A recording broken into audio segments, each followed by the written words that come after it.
السلام علیکم ورحمۃ اللہ وبرکاتہ۔ محترم ناظرین، محترم سامعین، آپ دیکھ رہے ہیں اسلامک معاشرہ یوٹیوب چینل۔ آج انشاءاللہ تبارک و تعالی آج ہم لوگ ملک عرب اس مقدس سرزمین کے بارے میں اور وہاں پر ہونے والے خرافات کے بارے میں کچھ انشاءاللہ گفتگو سنیں گے، اور میری گزارش یہ ہے آپ تمام ناظرین سے کہ آپ اس کلپ کو کثیر تعداد میں لوگوں تک پہنچائیں تاکہ عرب کے بارے میں ہمارے کیسے خیالات ہیں اور عرب کے بارے میں ہمیں کیسا خیال رکھنا چاہیے، اور جسے آج سعودی کہا جاتا ہے وہاں پر کیا ہو رہا ہے کیا نہیں ہو رہا ہے۔ آئیے عرب سنتے ہیں۔ عرب وہ مقدس سرزمین جہاں پر خانہ کعبہ ہے، جہاں مدینہ منورہ ہے، جہاں پر مقدس مقامات ہیں، جہاں کے ذرے ذرے سے اہل ایمان کو محبت ہے، جہاں کے زمین سے، جہاں کے پہاڑوں سے، جہاں کی فضاؤں سے ایمان والوں کو محبت ہے، اور اس کا نام عرب ہی ہے۔ بعد میں کچھ لوگوں نے وہاں پر آل سعود یعنی ڈاکوؤں نے وہاں پر قبضہ کیا، اور قبضہ کرنے کے بعد عرب اور حجاز کا نام سعودی اپنے نام سے رکھ دیا، اور سعودی کبھی بھی نہ عرب کے فائدے کے لیے کچھ کیے، نہ انہیں حرم سے کوئی تعلق ہے، نہ انہیں مدینے سے کوئی تعلق ہے، نہ انہیں مکہ سے کوئی تعلق ہے۔ اس لیے کہ شاعر نے بہت پہلے ہی کہا تھا کہ مکہ اور مدینہ کے اور عرب کے جو بادشاہ ہیں وہ حرم کی کمائی سے آج بھی شراب پی رہے ہیں، آج بھی حرم کی کمائی سے وہ داد عیش وصول کر رہے ہیں۔ اللہ نے انہیں سیال سونا پیٹرول کی شکل میں عطا فرمایا، لیکن ہے وہ صرف عیاشی ہی کرتے ہوئے نظر آ رہے ہیں۔ تو عرب اتنی مقدس سرزمین جہاں پر حضور سید عالم صلی اللہ تعالی علیہ وسلم کی آمد ہوئی، وہاں پر سے پوری دنیا میں علم کا نور پھیلا، جہاں سے بیواؤں کا، یتیموں کا، مزدوروں کا، ماں کا، باپ کا، بھائی کا، بہن کا، دین اسلام کا ہر ایک کا حق بتایا گیا، اور جہاں خلفائے راشدین کے مزارات ہیں، اور جہاں کے چپے چپے پر اصحاب رسول صلی اللہ تعالی علیہ وسلم کی قربانیوں کے نشانات ہیں، جنہوں نے دین کو بچانے کے لیے، دین کو تحفظ دینے کے لیے اپنے تن من دھن کی بازی لگا دی،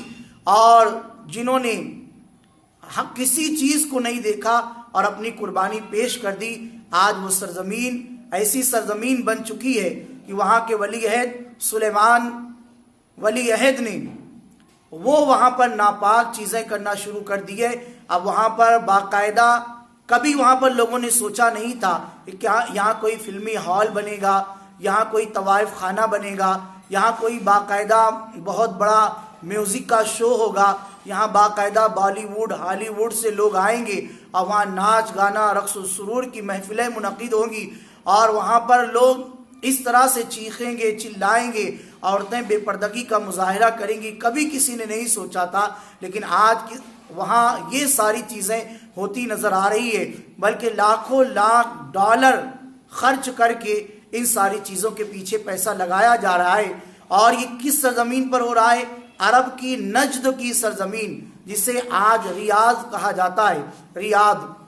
وہاں پر یہ سارے کام ہو رہے ہیں۔ آپ اس نجد کے بارے میں پہلے یہ بات سن لیں، بخاری شریف کی بھی حدیث ہے، مسلم شریف کی بھی حدیث ہے، اللہ کے نبی صلی اللہ تعالی علیہ وسلم نے یمن کے لیے برکت کی دعا کی، شام کے لیے برکت کی دعا کی۔ کچھ لوگ بیٹھے تھے جنہوں نے جو نجد کے تھے، نجدی تھے، انہوں نے کہا نجد کے لیے بھی دعا کریں۔ اللہ کے رسول صلی اللہ تعالی علیہ وسلم نے تب ارشاد فرمایا، نجد تو وہاں سے شیطان کا سینگ نکلنے والا ہے، وہ زلزلے کی زمین ہے، اور وہاں سے فتنے سر ابھاریں گے، اور یہی آج ہونا شروع ہو چکا ہے۔ ہمارے نبی صلی اللہ تعالی علیہ وسلم نے جو فرمایا ہے وہ تو ہو کر ہی رہے گا، لیکن اب اس کی شروعات ہو چکی ہے، اس لیے کہ اب عربوں کا اقتدار خطرے میں ہے، اب عرب تباہی کی طرف جا رہے ہیں، اقتدار ان کا بالکل نیست و نابود ہونے والا ہے، اس لیے کہ اہل حجاز کر چکے بیعت یزید کی اسلام کو اب پھر ضرورت ہے ایک حسین کی، تو وہ یہ حضور صلی اللہ علیہ وسلم کا یہ فرمان صادق آنے والا ہے اور صادق ہو کر رہے گا، اس لیے کہ اب یہ دنیا کی اور وہاں کے لوگوں کی تباہی دنیا اپنی آنکھوں سے دیکھے گی کہ جنہیں قرآن کی حفاظت کرنا تھا، جنہیں دین کی حفاظت کرنا تھا، جنہیں قانون اسلام کی حفاظت کرنا تھا، جنہیں سرزمین پاک کی حفاظت کرنا تھا، جنہیں سرزمین مقدس کی حفاظت کرنا تھا، جنہیں قوانین اسلام کو دنیا میں پھیلانا تھا، آج وہی بت بانٹ رہے ہیں، آج وہی مندر بنا رہے ہیں، آج وہی گانے رقص و سرور کی محفلیں منعقد کر رہے ہیں، بلکہ لاکھوں لاکھ روپیہ لگا کر گانے والوں کو بلایا گیا، اگر انہوں نے کم پیسے کا مطالبہ سن کر نہ کر دیا تو انہیں ڈبل پیسے دیے گئے، کئی لاکھ کروڑ روپیہ ان کے پیچھے لگایا گیا، تب جا کر وہ آئے ہیں، لیکن آنے کے بعد بھی انہوں نے اپنے گانوں میں ایسے الفاظ اللہ رب العزت کے لیے استعمال کیے جو شان الہی کے بالکل خلاف ہے، اور اللہ تبارک و تعالیٰ کی شان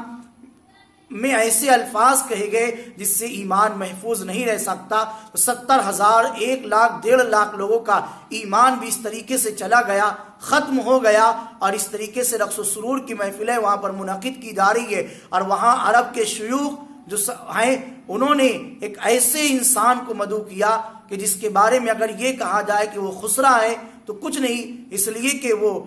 وہ نسل سے ہے، اور آج ٹک ٹاک پر جو ناچ رہے ہیں جوان اور جن کی اپنی نسل کا پتہ نہیں کہ وہ مذکر ہے کہ مؤنث اور کیا ہے، انہی لوگوں کو بلایا جا رہا ہے، اور آج کل شیخوں کے حرم میں، شیخوں کے محلوں میں سب سے زیادہ یہی نسل نظر آ رہی ہے، اس لیے کہ وہ انہی کے ساتھ عیش میں مصروف ہے، اور جب دنیا میں اسی طرح سے عیش میں لوگ مصروف ہو جائیں گے پھر دنیا تباہی کی طرف جاتی ہوئی نظر آ جائے گی۔ اب آپ دیکھیں کہ اس اسکرین پر کچھ تصاویر ہیں، اتنے لاکھوں کی تعداد میں وہاں پر لوگ پہنچے ہیں، وہاں کسی کو کوئی بیماری نہیں ہو رہی ہے، وہاں کوئی سوشل ڈسٹینس کا مسئلہ بھی نہیں ہے، لیکن واہ مسلمانوں کے خادم بننے والوں، ہائے ہو تم پر کہ نجدیوں کی چیرہ دستی یا الہی تا بکے، یہ بلائے نجدیہ طیبہ سے جائے خیر سے۔ محترم حضرات، یہاں اتنا مل کر لوگ آپس میں ناچ رہے ہیں، گا رہے ہیں، مستی کر رہے ہیں، ایک کے اوپر ایک ہو رہے ہیں، عورتوں کو کاندھوں پر بٹھا کر اس طریقے سے مستیاں کی جا رہی ہے، لیکن جو خادم الحرمین شریفین بنے ہوئے، ذرا مکہ مکرمہ کا بھی جائزہ لے لے، ذرا مدینہ منورہ کا بھی جائزہ لے لے، مدینہ منورہ میں آج بھی نماز کے لیے ویسا ماحول نہیں ہے، مکہ مکرمہ میں بھی ویسا ماحول نہیں ہے، ابھی بھی چند ہی لوگوں کو وہاں پر نماز پڑھنے اور طواف کرنے کی اجازت ہے، لیکن اس جگہ پر جہاں پر گناہوں کی بوچھار ہے، جہاں گناہ پر گناہ ہو رہے ہیں، وہاں پر ہزاروں لاکھوں کا مجمع ہے، جہاں پر لاکھوں کا مجمع ہونا چاہیے، ان جگہ کو خادم الحرمین نے بند کر دیا، اور وہاں کے لوگوں نے عیش کی جگہ کو، رقص و سرور کی جگہ کو ان لوگوں نے کھول دیا۔ اور یہی نہیں، تبلیغی جماعت ہمارا اس سے مکمل اختلاف ہے اور ہمیشہ رہے گا، ہم اسے صحیح نہیں مانتے، لیکن پھر بھی ابھی چند ہی دن ہوا کہ تبلیغی جماعت پر بھی پابندی لگ گئی، وہاں کوئی کام نہیں کر سکتا، اس سے ہمیں خوش نہیں ہونا ہے، یہ ان کا سلسلہ شروع ہو چکا ہے، ان کے مبلغین اور سعودی حکومت کے نام لیوا جو انہیں کہا جاتا ہے وہی چیز وہ رٹتے ہیں، وہی جمعہ میں بیان میں کہا جاتا ہے، اس لیے انہوں نے تبلیغی جماعت پر پابندی لگائی۔ اہل سنت و جماعت مسلک اعلیٰ حضرت والوں پر تو پابندی ہے ہی، اب انہوں نے اس پر بھی پابندی لگا دی، اس لیے کہ ان کے زر خرید غلام جو ان کا لکھا ہوا ہوتا ہے وہی پڑھتے ہیں، بلکہ یہی نہیں، بلکہ آپ دیکھیں جو سابق امام تھا کلبانی، اب تو وہ باقاعدہ ایک فلم میں داخل ہو چکا ہے اور فلم میں ایکٹنگ بھی کر رہا ہے۔ اسی کلبانی نے سعودی میں ایک جوئے کے بہت بڑے پروگرام میں شرکت بھی کی اور جوئے کا افتتاح بھی کیا، تو یہ ساری چیزیں وہاں پر ہوتی چلی جا رہی ہے، یہ ہمارے لیے بڑا ہی فکریہ، بہت بڑا المیہ ہے کہ اس معاملے پر کوئی کچھ کہتا ہوا نظر بھی نہیں آ رہا ہے، کوئی کسی کی زبان بھی نہیں کھل رہی ہے، اس لیے کہ اب حالات کس کروٹ میں جا رہے ہیں یہ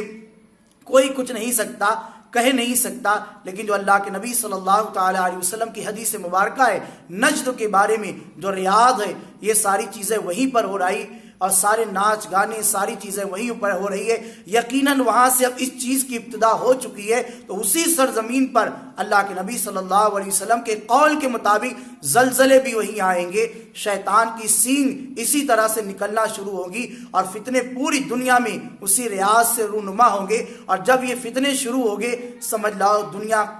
کی بربادی اور قیامت کا وقت بہت قریب ہے۔ اور ہمارے نبی صلی اللہ تعالیٰ علیہ وسلم کا قول یقیناً سچ ہے اور یہ ہو کر رہے گا، بس ہمیں اپنے ایمان کی حفاظت کرنا ہے، ہمیں اپنے آپ کی حفاظت کرنا ہے، ہمیں اپنے مقامات مقدسہ حرم کعبہ، حرم مدینہ، مدینہ منورہ اور خانہ کعبہ، ان تمام چیزوں کی حفاظت اب ہمیں ہی کرنی ہوگی، اس لیے کہ اب ابابیلوں کا لشکر نہیں آنے والا، اپنے کعبے کی حفاظت ہمیں خود کرنی ہوگی، اب ابابیلوں کا لشکر نہیں آنے والا۔ یہ لٹیرے ہیں، لٹیروں نے وہاں پر قبضہ کیا اور اس قبضے کی بنیاد پر انہوں نے عرب کا نام بھی تبدیل کر دیا، حجاز کا نام بھی تبدیل کر دیا اور اپنے نام پر سعودیہ اس کا نام رکھا۔ آپ تاریخ میں اس کو پڑھ سکتے ہیں، تو یہ ان کی ناپاک عزائم ہیں، اب نہ جانے یہ کس کروٹ جائیں گے۔ بس اللہ تبارک و تعالیٰ کی بارگاہ میں یہی دعا کرتے کہ اللہ پاک ان نجدیوں کو، ان لٹیروں کو، آل سعود کو اور اس سلیمان کو اللہ تبارک و تعالیٰ کیفر کردار تک پہنچائے، یا صحیح دین کی اسے دوبارہ سمجھ عطا فرمائے، تاکہ وہ جتنا پیسہ، جتنا روپیہ، جتنا لاکھوں ڈالر اس نے ان فحش چیزوں میں اور گناہوں کے اڈوں کو آباد کرنے میں لگایا ہے، ایک غریب ملک کو دے دیا جائے، ایک چھوٹے سے غریب علاقے کو دے دیا جائے، تاکہ وہ پورا مسلم علاقہ ترقی کی شاہراہ پر گامزن ہوتا ہوا نظر آ جائے۔ اللہ نے جو انہیں سیال سونا عطا فرمایا، اس سونے کو وہ صحیح طور پر استعمال کرے اور ایسی جگہ پر وہ اسے لگائے تاکہ رہتی دنیا تک ان کا نام لیا جائے۔ لیکن اب انہوں نے اپنے پیسوں کو غلط جگہ پر لگانا شروع کر دیا، جس کی بنیاد پر نہ ان کی دنیا صحیح ہونے والی ہے، نہ آخرت ان کی صحیح ہوگی، آخرت میں ان کے لیے کوئی اب حصہ نہیں ہوگا، اس لیے کہ دنیا ہی میں انہوں نے اپنی آخرت کو تباہ کر دیا۔ استغفر اللہ لی ولکم ولسائر المؤمنین والمؤمنات والمسلمین والمسلمات الاحیاء منهم والاموات انک مجیب الدعوات برحمتک یا ارحم الراحمین۔